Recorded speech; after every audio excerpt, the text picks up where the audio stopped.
ആ ഒരു തെറ്റിദ്ധാരണയാണ് മന്ത്രി ഈ ഒരൊറ്റ വാർത്തയിലൂടെ പൊളിച്ചടുക്കിയിരിക്കുന്നത്. അതുമാത്രമല്ല പ്രതിഷേധത്തിനുള്ള കാരണങ്ങൾ എന്ന് പുതിയ മാറ്റങ്ങൾ എന്തൊക്കെയാണെന്ന് അറിഞ്ഞാൽ നിങ്ങൾക്ക് മനസ്സിലാകും. ദിവസക്കൂലി ഒരാഴ്ചയ്ക്കുള്ളിൽ കൊടുത്തു തീർക്കണം. തൊഴിലുറപ്പ് ഇല്ലാതായാൻ പോവുകയാണ്. നമസ്കാരം. തൊഴിലുറപ്പ് പദ്ധതിയുമായി ബന്ധപ്പെട്ടൊരു വീഡിയോ ആണിത്. കുറച്ച് ദിവസങ്ങളായി തൊഴിലുറപ്പ് പദ്ധതിയിൽ പുതിയതായി കൊണ്ടുവന്ന മാറ്റങ്ങളുടെ അടിസ്ഥാനത്തിൽ വലിയ ചർച്ചകളും സമരങ്ങളും പ്രതിഷേധങ്ങളുമൊക്കെ നടക്കുകയാണല്ലോ. അങ്ങനെ ഒരു സാഹചര്യത്തിൽ എന്താണ് ദേശീയ ഗ്രാമീണ തൊഴിലുറപ്പ് പദ്ധതിക്ക് സംഭവിച്ചിരിക്കുന്നത്? എന്തൊക്കെ മാറ്റങ്ങളാണ് പദ്ധതിയിൽ സംഭവിക്കാൻ പോകുന്നത്? തൊഴിലുറപ്പ് പദ്ധതി ഇല്ലാതാകാൻ പോവുകയാണ്. എന്തിനു വേണ്ടിയാണ് ഈ പ്രതിഷേധങ്ങൾ? തുടങ്ങിയ കാര്യങ്ങളാണ് വീഡിയോയിലൂടെ ചർച്ച ചെയ്യുന്നത്. അതിനോടൊപ്പം തന്നെ നിങ്ങൾക്കും അഭിപ്രായങ്ങൾ പങ്കുവയ്ക്കാം. അതുപോലെ വീഡിയോ ഒന്ന് ലൈക്ക് ചെയ്യുക. ആദ്യമായി ചാനൽ കാണുന്നവരാണെങ്കിൽ സബ്സ്ക്രൈബ് ചെയ്യുക.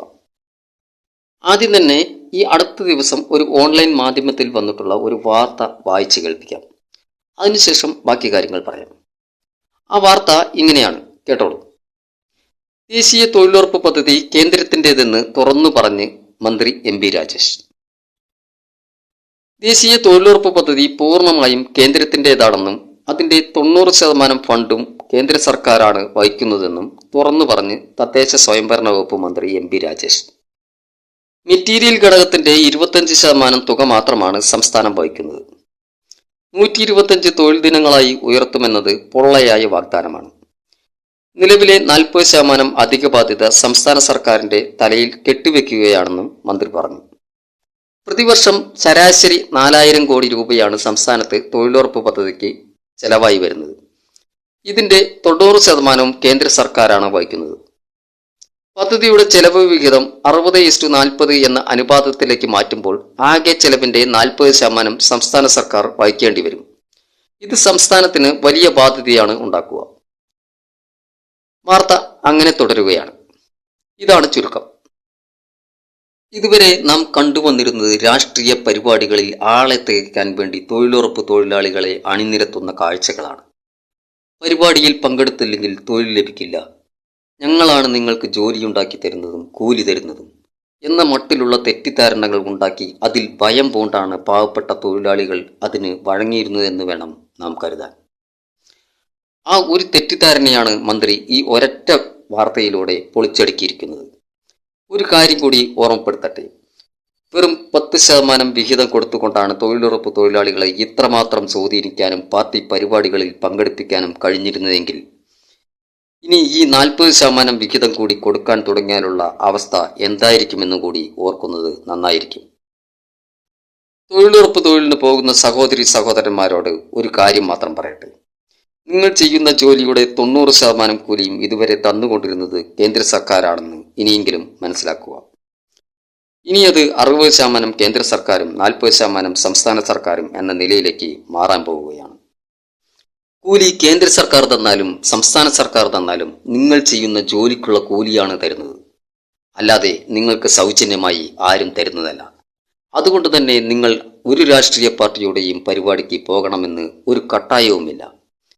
നിങ്ങൾക്ക് ഇഷ്ടമുള്ള പ്രസ്ഥാനത്തിൽ വിശ്വസിക്കാം, വേണമെങ്കിൽ പ്രവർത്തിക്കാം എന്ന് മാത്രം. ഇതുവരെ 90% കൂലിയും തന്നിരുന്ന കേന്ദ്ര സർക്കാരിനെ പ്രതിനിധീകരിക്കുന്ന പാർട്ടി നിങ്ങളെ നിർബന്ധിച്ചിരുന്നു.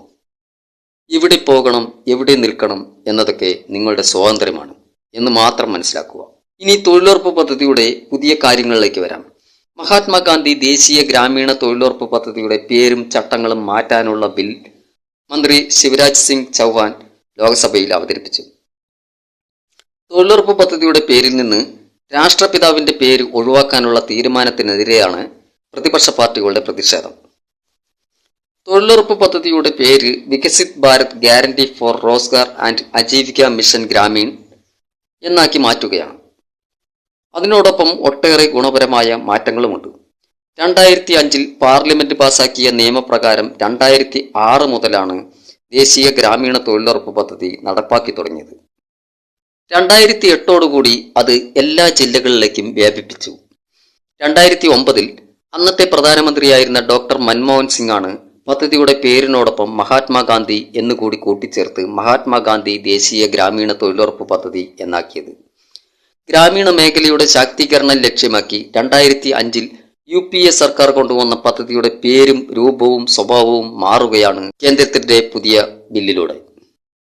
പ്രതിഷേധക്കാർ ഉയർത്തിക്കാണിക്കുന്ന പ്രധാനമായ 3 കാര്യങ്ങൾ പേരുമാറ്റവും 40% വിഹിതം സംസ്ഥാന സർക്കാർ കൊടുക്കേണ്ടി വരുന്നതും 125 തൊഴിൽ ദിനങ്ങളാക്കുമ്പോൾ സംസ്ഥാന സർക്കാരിനുണ്ടാകുന്ന ബാധ്യതയുമാണ്.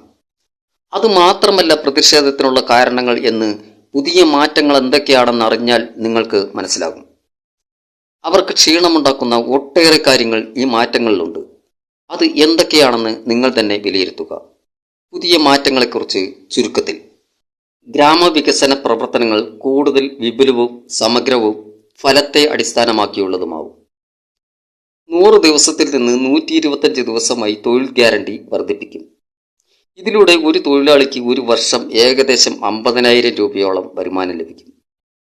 ശാക്തീകരണം, വികസനം, ഏകോപനം, സമ്പൂർണത എന്നിവയ്ക്ക് ഊർജം പകരും. തൊഴിലുറപ്പ് വികസിക്കുന്നതിലൂടെ ഗ്രാമീണർക്ക് കൂടുതൽ തൊഴിലവസരങ്ങളും ഗ്രാമീണ സമ്പദ് വ്യവസ്ഥയ്ക്ക് കരുത്തും പകരും. ആർട്ടിഫിഷ്യൽ ഇന്റലിജൻസ് അഥവാ നിർമ്മിത ബുദ്ധി വഴിയുള്ള മേൽനോട്ടത്തിൽ തട്ടിപ്പുകൾ തത്സമയം കണ്ടെത്തും. പ്രവൃത്തികൾ കൃത്യമായി നിരീക്ഷിക്കും.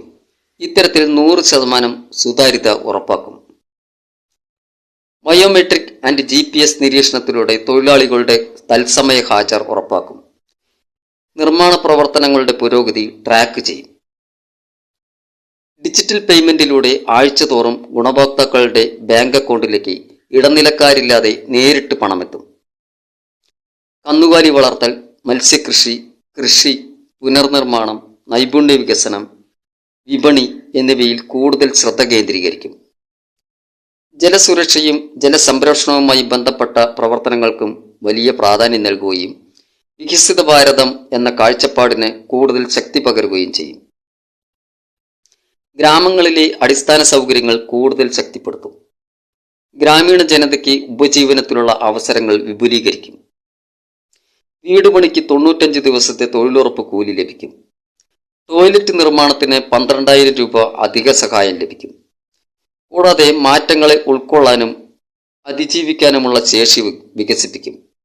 ഇനി മറ്റു ചില പ്രതിഷേധ കാരണങ്ങൾ കൂടി വിശദമായി നോക്കാം. സംസ്ഥാനങ്ങൾ 10% വിഹിതം വഹിച്ചിരുന്നത് 40%ആക്കി ഉയർത്തി. വടക്കുകിഴക്കൻ സംസ്ഥാനങ്ങളിലും ഉത്തരാഖണ്ഡിലും ഹിമാചൽ പ്രദേശിലും ജമ്മുകാശ്മീരിലും കേന്ദ്രത്തിന്റെ വിഹിതം 90% തന്നെയാക്കി നിലനിർത്തി. ദിവസക്കൂലി ഒരാഴ്ചയ്ക്കുള്ളിൽ കൊടുത്തു തീർക്കണം. അത് പരമാവധി 2 ആഴ്ച വരെ ആകാം.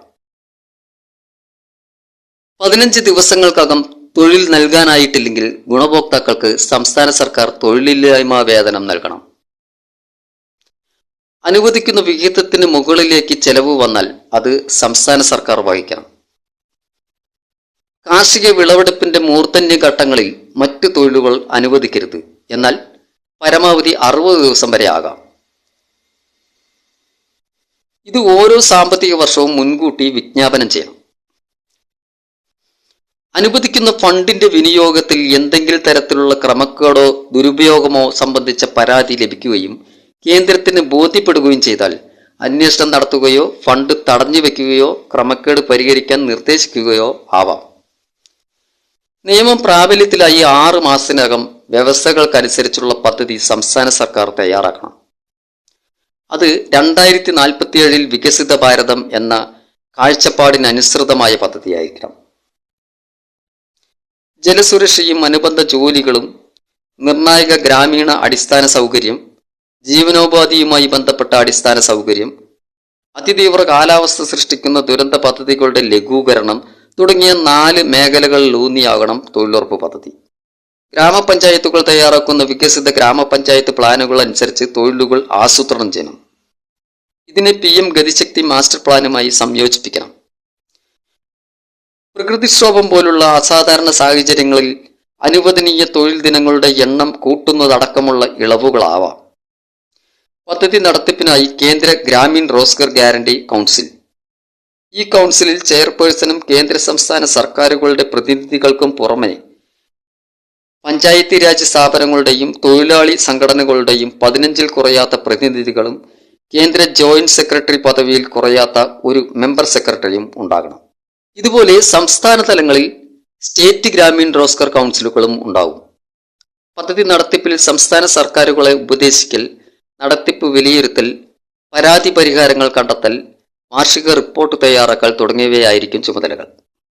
അതുമാത്രമല്ല, സംസ്ഥാനങ്ങൾക്കുള്ള ഫണ്ട് വിതരണ കാര്യങ്ങളിൽ ഉപദേശം നൽകാനും മറ്റുമായി നാഷണൽ സ്റ്റിയറിംഗ് കമ്മിറ്റിയും, സംസ്ഥാന തലങ്ങളിലാണെങ്കിൽ പദ്ധതിയുടെ നടത്തിപ്പിനും ഏകോപനത്തിനും മറ്റുമായി സംസ്ഥാനതല സ്റ്റിയറിംഗ് കമ്മിറ്റിയും ഉണ്ടാകും. സംസ്ഥാന ചീഫ് സെക്രട്ടറി റാങ്കിൽ കുറയാത്തയാളാകണം അധ്യക്ഷ സ്ഥാനത്ത്.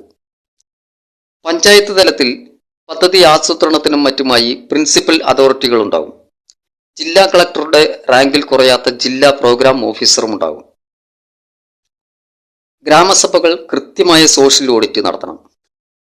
പദ്ധതിയുടെ സുതാര്യതയും വിശ്വാസ്യതയും ഉറപ്പിക്കാൻ ബയോമെട്രിക് ഓതന്റിസേഷൻ, ഡിജിറ്റൽ പ്ലാറ്റ്ഫോമുകൾ, ഡാഷ്ബോർഡുകൾ, മറ്റു ജിയോസ്പേഷ്യൽ ടൂളുകൾ എന്നിവ നടപ്പാക്കണം. നിയമലംഘനമുണ്ടായാൽ 10,000 രൂപ വരെ പിഴ. ഇനി നിങ്ങൾ പറയൂ, എന്തുകൊണ്ടായിരിക്കും പ്രതിഷേധങ്ങൾ? അവർക്ക് ബുദ്ധിമുട്ടുണ്ടാക്കുന്ന മാറ്റങ്ങൾ എന്തൊക്കെയായിരിക്കുമെന്ന്. എന്താണ് നിങ്ങളുടെ വിലയിരുത്തൽ? ഇതുപോലെ എന്തെല്ലാം പ്രതിഷേധങ്ങൾ 2014 മുതൽ നമ്മൾ കണ്ടു? അതൊക്കെ എന്തായി? സത്യം എന്തായിരുന്നു? അതോ തൊഴിലുറപ്പ് ഇല്ലാതാകാൻ പോവുകയാണോ? ഇത് 2014 മുതൽ നാം കേൾക്കുന്നതല്ലേ? അങ്ങനെ ഇല്ലാതാകുമോ? വീണ്ടും മറ്റൊരു കണ്ടന്റുമായി അടുത്ത വീഡിയോയിൽ.